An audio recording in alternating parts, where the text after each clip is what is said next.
Hello guys, तो क्या हाल चाल। बढ़िया एकदम। So I welcome you all on the elemental series of class 10 chemistry और ये है मेटल्स एंड नॉन मेटल्स का लेक्चर नंबर 5 और आज हम पढ़ने वाले हैं टाइप्स ऑफ बॉन्ड। इससे पहले लेक्चर हमने देखा कि बॉन्ड बनते क्यों हैं, क्या रीजन था बॉन्ड बनने का, ड्यू टू स्टेबिलिटी। और आज हम जानने वाले हैं कि कितने टाइप्स के बॉन्ड होते हैं और वो कैसे बनते हैं। तो कॉपी और पेन निकाल लें, नोट्स बनाना स्टार्ट करें क्योंकि बेस्ट मेमोराइजिंग पावर लिखने से आती है। हेडिंग लगाएंगे sir types of bond. Types of bond थोड़ा सा रिकॉल करूं क्या सर की बॉन्ड क्या होता है। Bond is nothing but a force which link the element in compound. मतलब जब कंपाउंड बनता है तो एलिमेंट से मिलके बनता है ना सर। हाँ, और एलिमेंट एक फोर्स से लिंक होते हैं एक दूसरे में, तभी जाके कंपाउंड फॉर्म होता है। वो ही उस बॉन्ड की बात हो रही है। वो बॉन्ड एक फोर्स है, एक टाइप ऑफ फोर्स है। ठीक है सर। अब ये टाइप ऑफ बॉन्ड या टाइप ऑफ फोर्स जो भी करिए, दो टाइप में डिवाइड है। अभी के लिए आप दिमाग में इतना बस डालिए कि दो टाइप में डिवाइड है। पहला क्या है सर? Ionic bond. पहला आयनिक बॉन्ड, स्पेलिंग गलत हो तो सर माफ करिएगा। दूसरा है कोवेलेंट बॉन्ड। ठीक है, हाँ सर। तो पहला आयनिक बॉन्ड, दूसरा कोवेलेंट बॉन्ड। आयनिक बॉन्ड को विस्तार में पढ़ते हैं, फिर कोवेलेंट बॉन्ड पे आएंगे। तो देखो यार, आयनिक बॉन्ड का फॉर्म होता है जब दो एलिमेंट के बीच में transfer of electron takes place करे। मतलब मान लीजिए कोई एलिमेंट एक्स था, एक एलिमेंट वाई। ठीक है सर। नो मैटर, यहां मैं नहीं बता रहा हूं कि ये मेटल है कि नॉन मेटल। अभी ये समझिए कि कुछ भी है, दोनों एलिमेंट्स हैं। ठीक है, हम कंडीशन लगा रहे हैं क्या सर कि इसके पास वैलेंस इलेक्ट्रॉन में कुछ ऐसा केस है। ओके, यहां क्या है सर? कुछ ऐसा केस है। ये इलेक्ट्रॉनिक कन्फिग्रेशन एक्स का है, ये इलेक्ट्रॉनिक कन्फिग्रेशन वाई का है। यहां पर इसके आउटर मोस्ट सेल में एक इलेक्ट्रॉन है, यहां पर इसके आउटर मोस्ट सेल में 7 इलेक्ट्रॉन। अगर आपने स्टेबिलिटी पढ़ चुका है, इसका पहला लेक्चर देख के आए, तो आपको पता है कि सर बॉन्ड क्यों फॉर्म होता है। Due to stability. वो चाहते हैं कि उनके आउटर मोस्ट सेल में 8 इलेक्ट्रॉन हो जाए, उनका ऑक्टेट कंप्लीट हो जाए, यानी कि वो इनर्ट गैस कन्फिग्रेशन अटेन कर ले। सिंपल सी बात। हाँ सर। तो इसका इलेक्ट्रॉनिक कन्फिग्रेशन ऑक्टेट, मतलब इसका ऑक्टेट कब कंप्लीट होगा? जब इसके आउटर मोस्ट सेल में 8 इलेक्ट्रॉन होंगे। अभी तो इसके पास 7 इलेक्ट्रॉन, मतलब इसको एक इलेक्ट्रॉन कहीं से चाहिए। ठीक, तो अब ये करेगा बॉन्ड बनाएगा एक्स के साथ, क्योंकि एक्स को एक इलेक्ट्रॉन, इसको भी आउटर मोस्ट सेल में 8 इलेक्ट्रॉन चाहिए। Everyone wants to be stable. सभी दुनिया में हर कोई स्टेबल होना चाहता है, एटम भी स्टेबल होना चाहते हैं। और एटम के लिए स्टेबिलिटी का मतलब ये है कि उनके आउटर मोस्ट सेल में 8 इलेक्ट्रॉन हो जाए कहीं से भी। ठीक, चाहे वो देना पड़े चाहे लेना पड़े। ठीक है, तो यहां पर एक्स एलिमेंट जो है उसके आउटर मोस्ट सेल में 1 इलेक्ट्रॉन है, तो इसके लिए इजी यही है कि ये 1 इलेक्ट्रॉन निकाल दे। जैसे ही 1 इलेक्ट्रॉन निकालेगा, इसके आउटर मोस्ट सेल में 8 इलेक्ट्रॉन बचेंगे। 8 मतलब 8, ये निकलता ही 8 बचेगा, इसका मतलब इसका ऑक्टेट कंप्लीट हो जाएगा, है ना सर, नियान की तरह। क्या ये नियान का इलेक्ट्रॉनिक कम्युनिकेशन अटेन कर लेगा? हाँ सर, 2 8। ओके, इधर आते हैं। वाई को देखेंगे, अगर 2 8 7, इसको 1 इलेक्ट्रॉन चाहिए, तो यही 1 इलेक्ट्रॉन इसको मिल जाता है। मैंने क्या कहा? यही 1 इलेक्ट्रॉन इसको मिल जाता है, इनके गिर रहा है कोई बात। तो यहां से ये इलेक्ट्रॉन इधर गया एक डॉट के रूप में, और इसके बीच में बॉन्ड बनता है। कुछ इस प्रकार ऐसे बॉन्ड दिखाया जाता है, मतलब ऐसा नहीं दिखाता है। ठीक है, इनके बीच में अट्रैक्शन फोर्स ऐसे दिखाया जाता है, और ये ऐसा कंपाउंड बना लेते हैं एक्स वाई। क्या समझ में आया सर? थोड़ा थोड़ा समझ में आया, बाकी कुछ समझ नहीं आया, है ना। आयनिक बॉन्ड तब फॉर्म होते हैं जब दो एलिमेंट के बीच में ट्रांसफर ऑफ इलेक्ट्रॉन हो, मतलब एक को इलेक्ट्रॉन चाहिए और एक इलेक्ट्रॉन अपना लूज करना चाहता है। दोनों की क्या मतलब, रीजन क्या है, वो क्यों ऐसा करना चाहते हैं? क्योंकि दोनों को ही ऑक्टेट कंप्लीट करना है। मैंने बताया था बॉन्ड क्यों फॉर्म होता है, क्योंकि स्टेबिलिटी चाहिए, दोनों को ऑक्टेट कंप्लीट करना है अपना। तो वो क्या करेंगे? बॉन्ड लूज करेंगे, एक बॉन्ड गेन करेगा। वही इलेक्ट्रॉन वो गेन कर लेता है, वही इलेक्ट्रॉन वो लूज कर देता है। तो यहाँ केस क्या होता है सर? यहाँ ये होता है, अब एग्जाम्पल ले लेते हैं, एक बढ़िया एग्जाम्पल लेते हैं। जैसे सर क्या, जैसे मैंने ले लिया NaCl। ठीक है, NaCl दिख रहा है? हाँ सर, दिख रहा है। NaCl एक आयनिक कंपाउंड है। सर ऐसा क्यों कह सकते हैं? क्योंकि इनके बीच में आयनिक बॉन्ड है। अब ये तो प्रूव करना पड़ेगा, है ना। मान लीजिए मैंने NaCl लिया, तो एक Na है, यहाँ पर एक Cl है। हाँ सर, Na के आउटर मोस्ट सेल में एक इलेक्ट्रॉन होता है, एक, यानी कि 2 8 1 इसका होता है। अगर Na का ये कैसे निकाल रहा हूँ सर? ये तो पता है ना? नहीं सर यार, ये 2n स्क्वायर से निकलता है, और इसका इसका एटॉमिक नंबर इसका एटॉमिक नंबर 11 होता है, तो 2 8 1। हाँ सर, इसका 17 होता है तो ये कितना हो जाएगा 287। एक्स वाई का यही खेल, एक्स वाई की जगह रिप्लेसमेंट आपको मतलब एग्जांपल लेके बता रहा हूँ कि क्या था एक्स वाई की जगह। अब इधर आइए, जनरल बात नहीं करते, हम पार्टिकुलर बात कर रहे हैं। यहाँ पर मैंने सोडियम लिया, हाँ सर, यहाँ क्लोरीन लिया। इसके आउटर मोस्ट शेल में 7 इलेक्ट्रॉन है, इसको एक इलेक्ट्रॉन कहीं से चाहिए, वही इलेक्ट्रॉन ये दे देता है, कौन? Na। तो इसको अगर यहां दिखाऊं तो ये कैसे दिखता है पता है? Na, मैंने बताया था इलेक्ट्रॉन डॉट रिप्रेजेंटेशन, पिछले वीडियो में पढ़े हम लोग।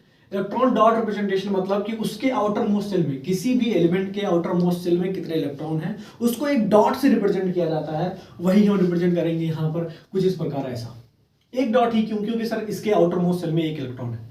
ओके सर, हाँ सर। अब यहाँ पर हम क्लोरीन की बात करते हैं। इसके केस में इसके पास 7 इलेक्ट्रॉन है, तो 7 डॉट दिखाना पड़ेगा ना। इलेक्ट्रॉन डॉट रिप्रेजेंटेशन मतलब क्या? किसी भी एलिमेंट के आउटर मोस्ट शेल में कितने इलेक्ट्रॉन है उसको एक डॉट से रिप्रेजेंट करते हैं, उसके सिंबल के साथ। ओके सर, यहाँ होता क्या, ये इलेक्ट्रॉन यहां चला जाता है। अब थोड़ा सा डिस्टिंग्विश करने के लिए यहां स्टार बनाते हैं कि मतलब ये सोडियम का इलेक्ट्रॉन था, क्लोरीन के पास चला गया, यहां ऐसे स्टार आ जाएगा, और यहां पर ऐसे आप ऐसे करके यहां पर हम बनाएंगे NaCl। क्या बनता हुआ दिख रहा है सर? नहीं दिखा? ध्यान से देखो, दिखेगा। कुछ हुआ है? नहीं सर। इसको इलेक्ट्रॉन की जरूरत थी ऑक्टेट कंप्लीट करने के लिए, इसको इलेक्ट्रॉन लूज करना था ऑक्टेट कंप्लीट करने के लिए। इसने इलेक्ट्रॉन लूज किया, इसने गेन किया, यहाँ पर कंपाउंड का फॉर्मेशन हुआ। दोनों ने क्या किया? अपना ऑक्टेट कंप्लीट। बस यहाँ समझो कि दोनों लोग क्या होंगे? स्टेबल, क्योंकि उनके आउटर मोस्ट शेल में 8 इलेक्ट्रॉन होंगे। ठीक है, स्टेबिलिटी इज मस्ट। क्या कह सकते हो?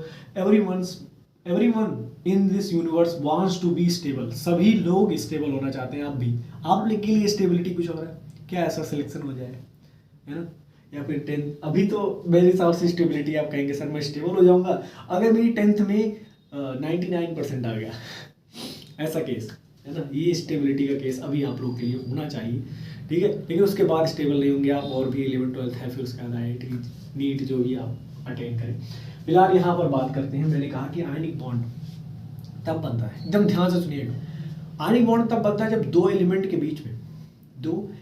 के बीच में ट्रांसफर ऑफ इलेक्ट्रॉन होता है। ध्यान से देखिए, कंप्लीट ट्रांसफर, यहां से इलेक्ट्रॉन निकल के दूसरे एलिमेंट के पास चला गया है, ठीक है सर। तो एक बॉन्ड बनेगा आयनिक बॉन्ड। आयनिक बॉन्ड को एक दूसरे नाम से जानते हैं सर, वो क्या है सर?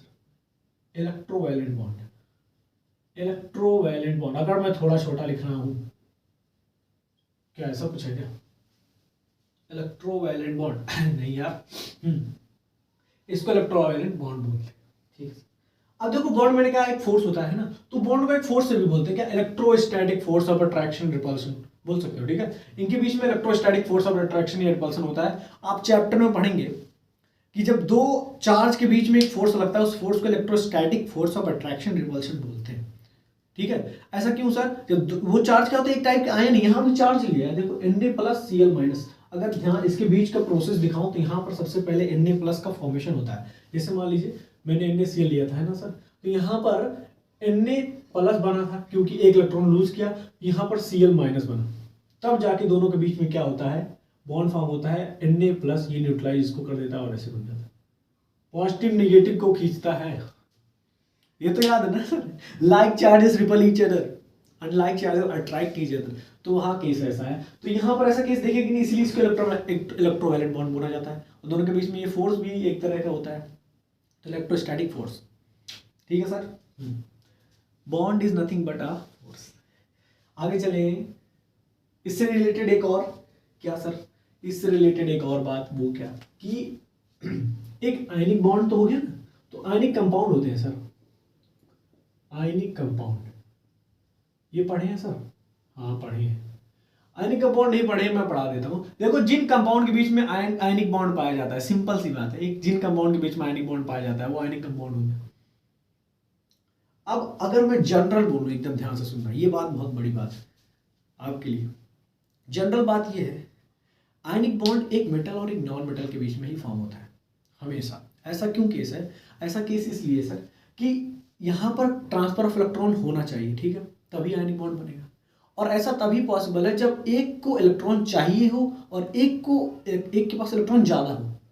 जैसे कि यहाँ केस हुआ, सोडियम के पास ज़्यादा था, क्लोरीन के पास एक चाहिए था, ठीक है, तो देखो यार, अब मेटल ही ऐसा होता है जिसके पास इलेक्ट्रॉन ज़्यादा होते हैं, और नॉन मेटल ही ऐसा होता है जिसको इलेक्ट्रॉन चाहिए होता है। That's why transfer of electron तभी होगा जब एक मेटल हो और एक नॉन मेटल हो। मतलब एक को चाहिए और एक के पास बहुत आया तो मतलब जिसके पास हो, तो इसका इलेक्ट्रॉन उठ के उधर चला जाता है, इसका भी काम हो गया, इसका भी काम हो गया, दोनों स्टेबल हो गए, कंपाउंड भी बन गया। समझ में आया?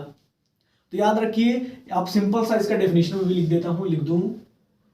आयनिक कंपाउंड क्या सा, दो जब जिस कंपाउंड के बीच में आयनिक बॉन्ड बने, that is called ionic compound. मिटा दें। अब डेफिनेशन की तरफ बढ़ते हैं। इतना सब कुछ पढ़ने के बाद डेफिनेशन तो बनता है, मिटा दूं जी सर।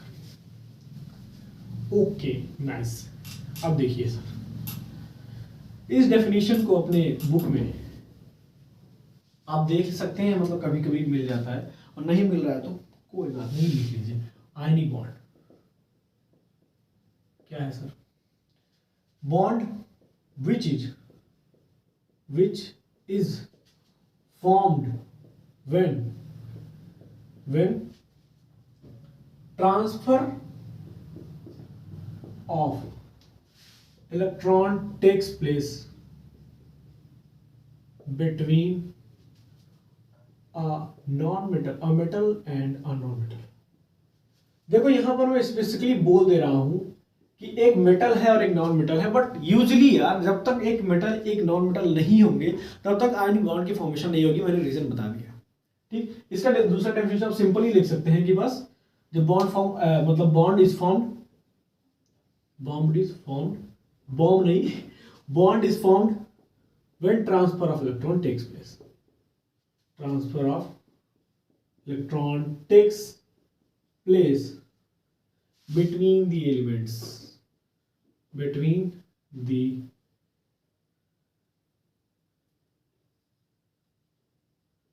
एलिमेंट।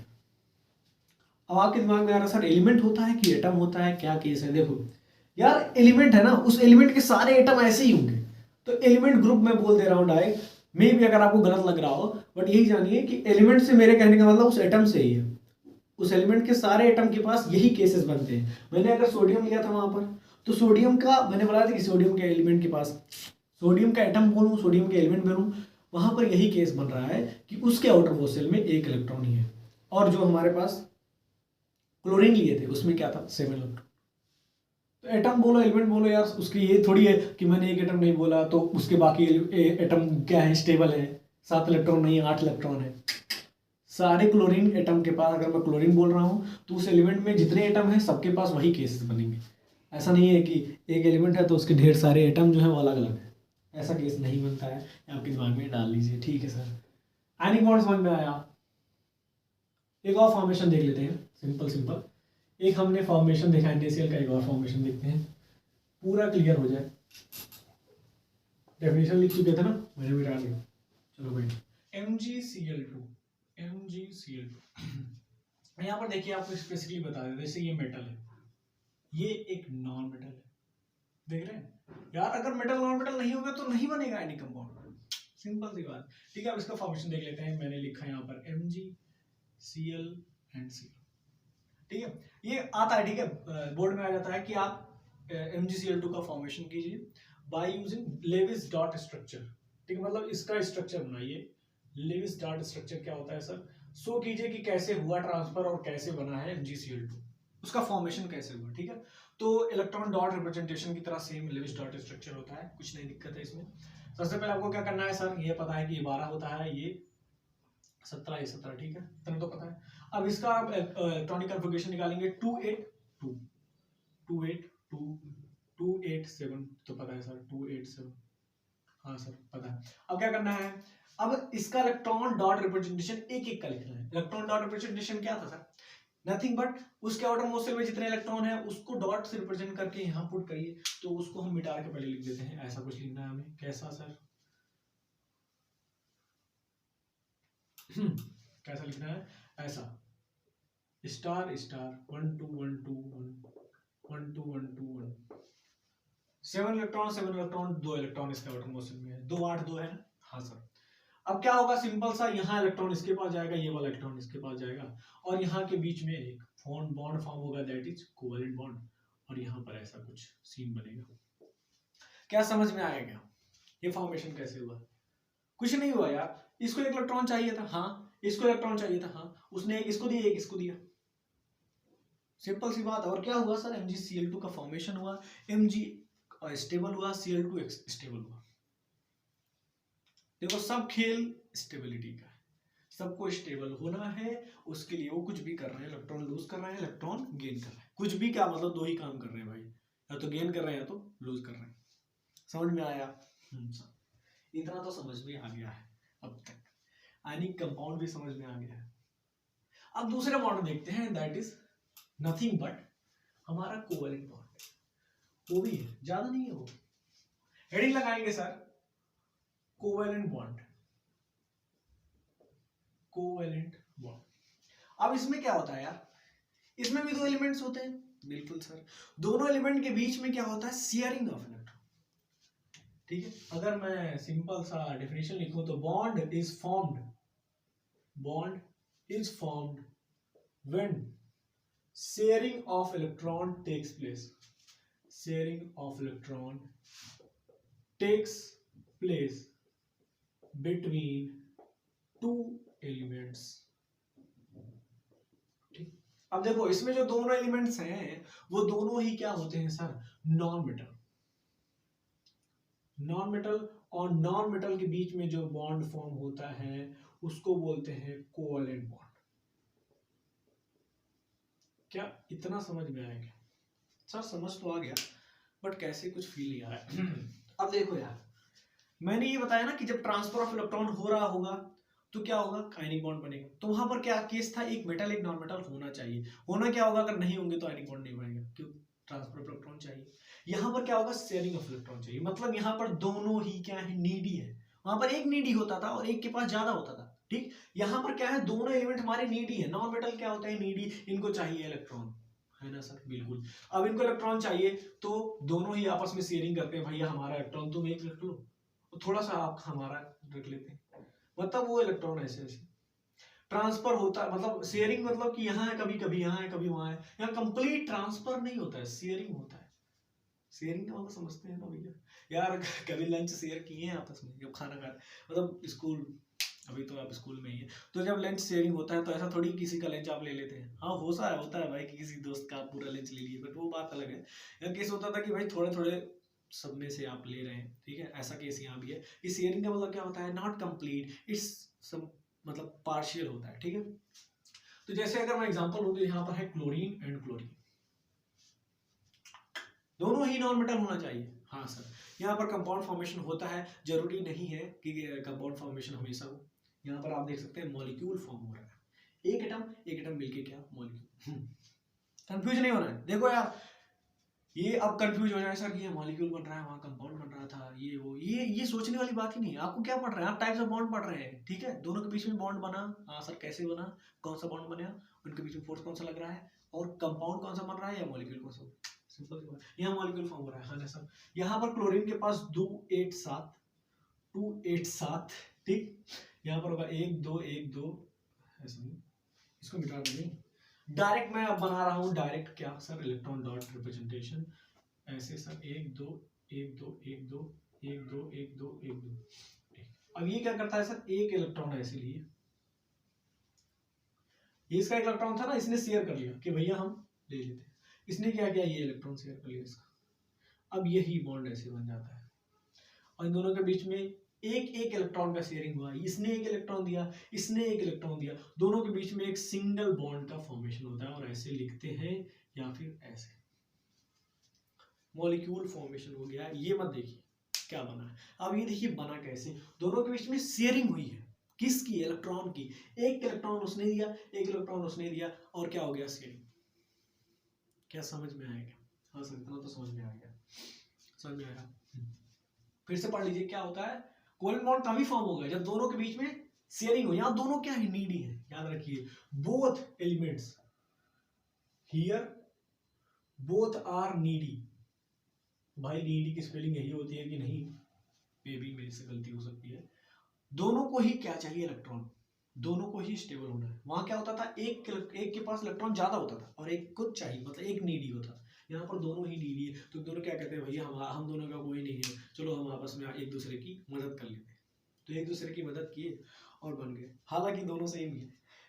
ठीक है, अभी आपको फॉर्म मैं यार बॉन्ड ऐसे थोड़ी कंपाउंड बनाते हैं, हमेशा मॉलिक्यूल नहीं बनेगा भाई। देखो आयनिक बॉन्ड में हमेशा कंपाउंड ही बनना है, आयनिक बॉन्ड में हमेशा कंपाउंड ही बनना है। क्यों सर? अब यार मेरी बात ध्यान से सुनो, थोड़ा सा कंफ्यूजन होगा और उस कंफ्यूजन को मैं दूर करना चाह रहा हूँ, तो इसलिए यहाँ देखिए सब कुछ डिस्ट्रैक्शन छोड़ के मेरी बात सुनिए, मैं क्या कहना चाह रहा हूँ। मेरे कहने का मतलब ये है कि जब आयनिक बॉन्ड फॉर्म हो रहा होगा तो मैंने क्या बताया, उसमें एक नॉन मेटल एक मेटल होना चाहिए, और हमेशा केस ऐसे, इस केस में हमेशा ही एक कंपाउंड का फॉर्मेशन होगा। सिंपल सी बात है, आपको ये देखना है आयनिक बॉन्ड है तो आयनिक कंपाउंड ही बनेगा। ठीक, ओके सर। दूसरी बात ये कि अगर मैं कोवेलेंट बॉन्ड की बात करूं तो वहां शेयरिंग ऑफ इलेक्ट्रॉन हो रहा है, तो दो चीज फॉर्म होती हैं, मॉलिक्यूल्स और कंपाउंड। बस ठीक है सर, समझ में आया। अब देखिए जैसे मैं मॉलिक्यूल फॉर्म कर चुका हूं, अब कंपाउंड फॉर्म करते हैं, जैसे कि HCl। अब कह रहे हैं सर ये तो आयनिक बॉन्ड है, ऐसा कुछ नहीं, ये एक मतलब कोवेलेंट कंपाउंड है। अब सर कोवेलेंट कंपाउंड क्या है, बॉन्ड पढ़ रहे हैं, कोवेलेंट बॉन्ड जिस कंपाउंड के बीच में आता है उसको क्या बोलते हैं, कोवेलेंट कंपाउंड। सिंपल सी बात है। ठीक है सर, यहाँ फॉर्म करते हैं, जैसे अब इसके पास एक इलेक्ट्रॉन है और इसके पास 7, इसने क्या कहा, कहिए भाई एक इलेक्ट्रॉन दे दो। अब आप कह रहे हैं सर वो हो एक इलेक्ट्रॉन लिया है तो इसका तो 8 इलेक्ट्रॉन आया ही नहीं इसके आटोमोस शेल में, अब तो ये स्टेबल ही नहीं है, यानी कि कोई फायदा ही नहीं। तो भैया वो क्या है, हाइड्रोजन, उसके फर्स्ट सेल में ही 2 इलेक्ट्रॉन आ जा रहे हैं। मैंने क्या कहा, मैंने कहा first shell is the last shell. याद रखिए वो मैं केस क्या बताया था, डुप्लेट का केस तभी आएगा, इसका डुप्लेट कंप्लीट है, डुप्लेट का केस तभी आएगा जब उसका फर्स्ट सेल ही लास्ट सेल हो, इसका फर्स्ट सेल ही लास्ट सेल है। ठीक है सर, हाँ इसके फर्स्ट सेल में लास्ट मतलब वो जो फर्स्ट सेल है उसमें 2 इलेक्ट्रॉन आ ही सकते हैं, उससे ज्यादा आएंगे ही, 2 ही क्या है आउटर मोस्ट, मतलब 2 ही क्या है उसका डुप्लेट, तो उसको एक इलेक्ट्रॉन पहले से था भैया, एक था, उसने एक शेयर कर लिया किससे, क्लोरीन से, और क्लोरीन ने भी शेयर कर लिया ऐसे। तो यहां हुआ क्या, एक सिंगल बॉन्ड का फॉर्मेशन, HCl बना, हाइड्रोजन क्लोराइड बोलते हैं इसको। क्या बोलते हैं sir, hydrogen chloride, hydrogen chloride HCl। समझ में आ गया होगा। अब मेरी बात सुनिए, आपके दिमाग में हो रहा सर बार बार आप क्या कह रहे हैं कि सिंगल बॉन्ड फॉर्म हो रहा है। हाँ यहाँ ट्विस्ट है, क्या सर, कि कोवेलेंट बॉन्ड 3 प्रकार के होते हैं। अब ये क्या था, ध्यान से सुनिए, सब समझ में आएगा। हम यहाँ है तो क्या गम है, मिटा दूं जी सर। याद रखिए यहाँ सिंगल बॉन्ड फॉर्म हो रहा है, 2 एग्जांपल लिए मैंने, HCl और ClCl। आगे चले जी सर। अब देखो यार, जो हमारा कोवेलेंट बॉन्ड है ना, लिख लीजिए, कोवेलेंट बॉन्ड जो था ना वो 3 प्रकार के हैं सर। पहला सिंगल, डबल, ट्रिपल। हाँ इसको बोलते हैं single bond, single covalent bond, double covalent bond, triple covalent bond.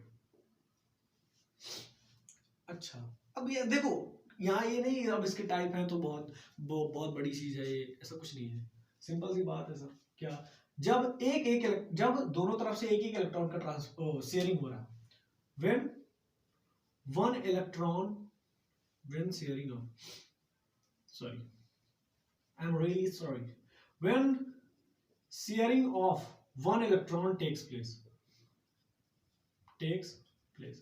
ध्यान से देखिए, मैंने कहा कि अब एक ही इलेक्ट्रॉन का शेयरिंग हो रहा हो दोनों तरफ से। यहां देखते हैं, when two electron is shared, जब दोनों एटम के बीच में दो इलेक्ट्रॉन की शेयरिंग हो रही हो तो डबल बॉन्ड फॉर्म होगा।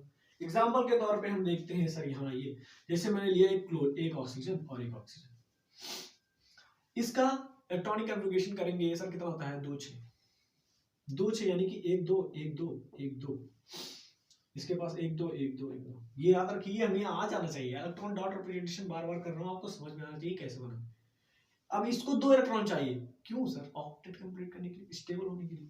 तो ये क्या करता है, 2 इलेक्ट्रॉन यहाँ से ले लेता है, फिर ये भी 2 इलेक्ट्रॉन ले लेता है, शेयर हुआ 2 इलेक्ट्रॉन, ऐसे 2 बॉन्ड फॉर्म हुए, तो इसको लिखते हैं कैसे, O डबल बॉन्ड O, यानी कि O2। समझ में आया, हाँ सर, स्टेबल हो गया वो, लेकिन उन दोनों के बीच में 2 बॉन्ड बना, तो इसलिए यहाँ पर ये डबल बॉन्ड है। वैसे ही ट्रिपल बॉन्ड बनता है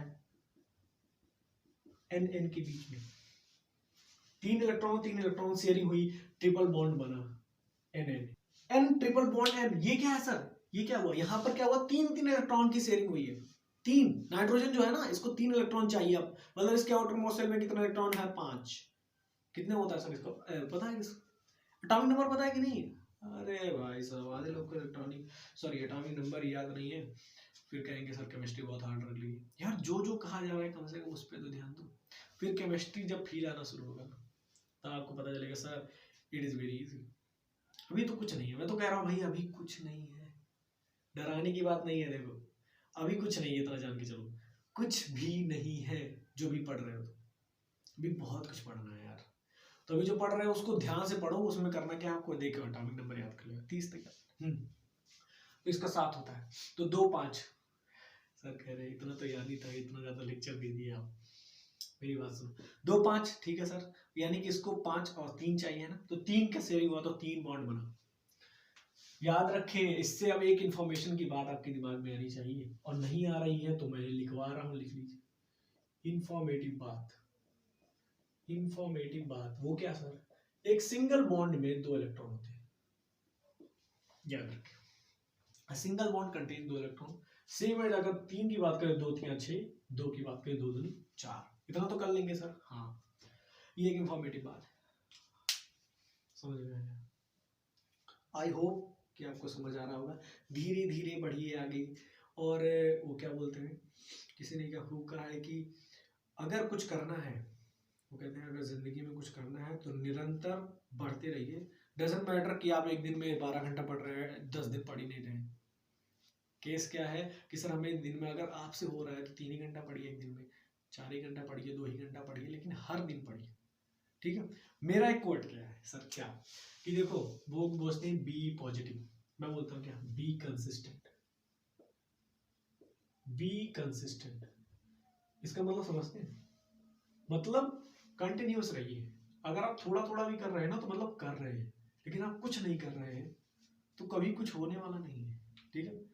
जैसे मान लो अगर हर दिन आप एक चैप्टर पढ़ रहे हैं तो एक साल में बहुत सारे चैप्टर हो गए, 365 पढ़े ना।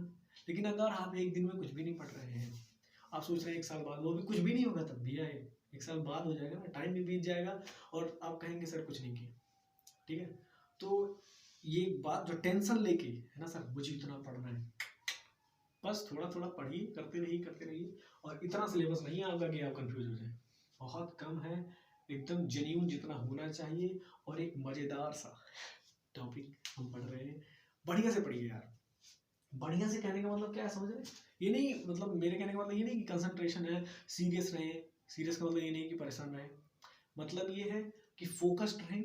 कोई चीज पढ़ रहे हैं तो एकदम कंसंट्रेट होके, मस्ती कर रहे हैं तो एकदम कंसंट्रेट होके, दैट्स इट। तो कोवेलेंट बॉन्ड खत्म होता हुआ, इसमें कुछ था नहीं। 3 bond, single bond, double bond, triple bond example बता दिया हूँ। अब इसको ये लेके मत बैठना, बुक लेके बैठ गए सर ये आप ये नहीं बताए, इसमें कुछ ऐसा इंपॉर्टेंट नहीं।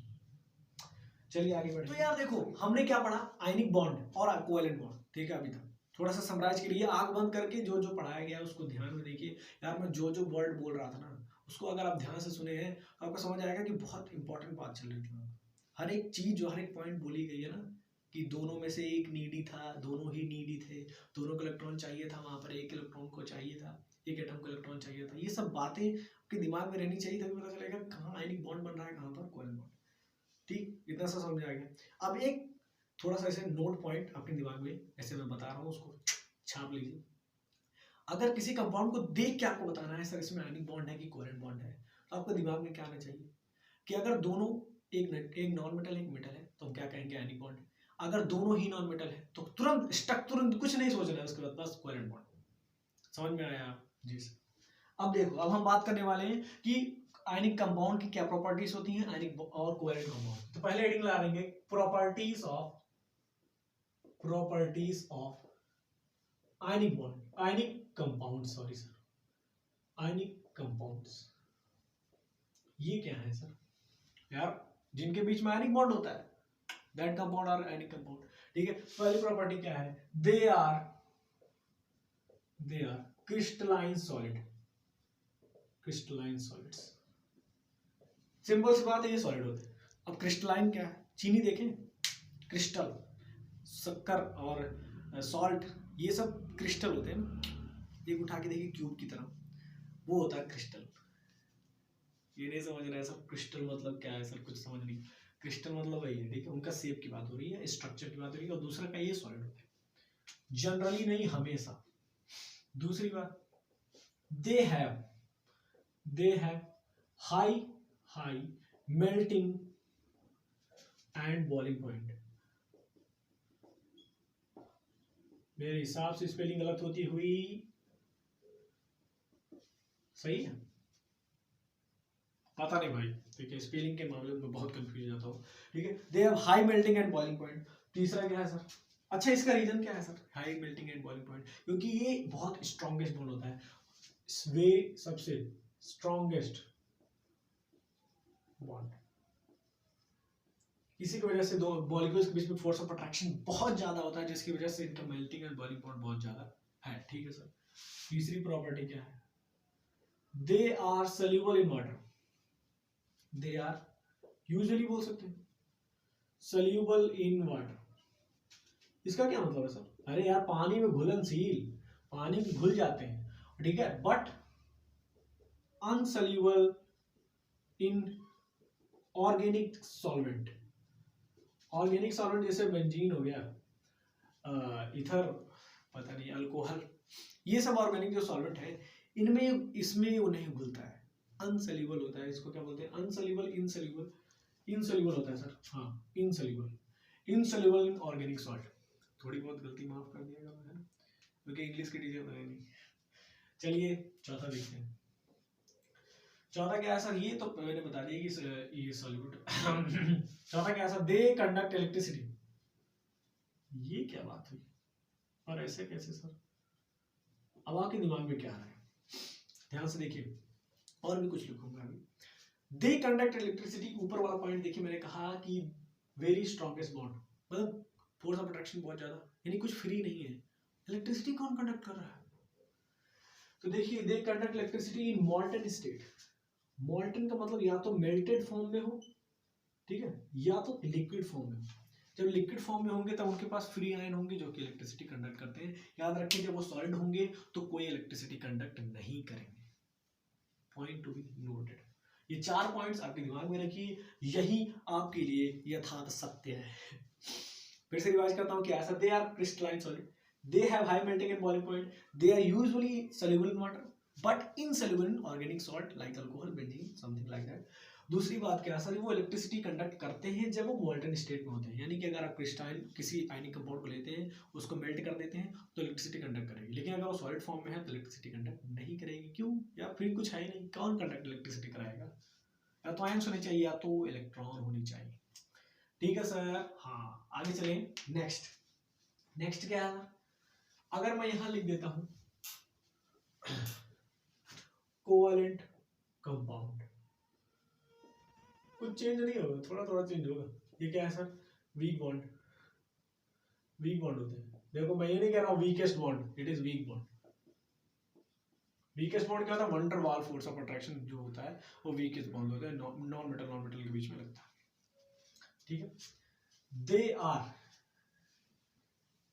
आर एकदम रिलेट कीजिएगा, they are liquids and gases. ये होते हैं usually liquid and gases. They have low melting and boiling point. आप कह रहे हैं सर सर मारकर बचा रहे हैं, नहीं यार, रिलेट करो। आयनिक कंपाउंड और कोवेलेंट कंपाउंड में क्या डिफरेंस है और क्या रिलेशन है, यही से कंफर्म हो जा रहा है ना। उसका उल्टा ठीक, स्ट्रॉन्ग वीक, ये सॉलिड होते हैं आयनिक कंपाउंड, ये क्या होते हैं? Liquid and gases. Low melting and boiling point, इसी के कारण they are usually soluble in water, नहीं, they are usually unsoluble in water, unsoluble, insoluble, but soluble in organic solvent. ठीक अपोजिट, ठीक। They do not conduct electricity. इसको कैसे लिखूं? फिर से लिख देता हूं। They do not conduct electricity, conduct electricity. समझ में आया? अब आप इसके साथ आपका डिफरेंस भी हो गया और आपने जान भी लिया क्या क्या प्रॉपर्टीज होती हैं आयनिक कंपाउंड, कोवेलेंट कंपाउंड की। यार बहुत दिन बाद वीडियो आ रहा है, लंबा गैप, 12 दिन का, आई थिंक सो 12-15 दिन, इट्स बीन लॉन्ग। फिर भी यार बहुत बढ़िया से वीडियो बनाने की कोशिश की गई है और आई होप कि आपको समझ आया हो हर एक चीज़, क्योंकि अगर आप सीरीज से चल रहे हैं तो आपको समझ में आना लाजमी है, ठीक है। और अगर फिर भी नहीं समझ में आ रहा है तो एक बार वीडियो रिवाइंड कीजिए, क्योंकि बहुत लंबा वीडियो मैं नहीं बनाता हूँ, क्योंकि मुझे पता है जो बात है वो सीधी होनी चाहिए और सही होनी चाहिए, सिंपल सी बात, ठीक है। तो यार पढ़ाई करते रहें, ठीक है। बाकी आप लोग अच्छे हैं और भी अच्छे बनने की जरूरत है। आपका दिन मंगलमय हो।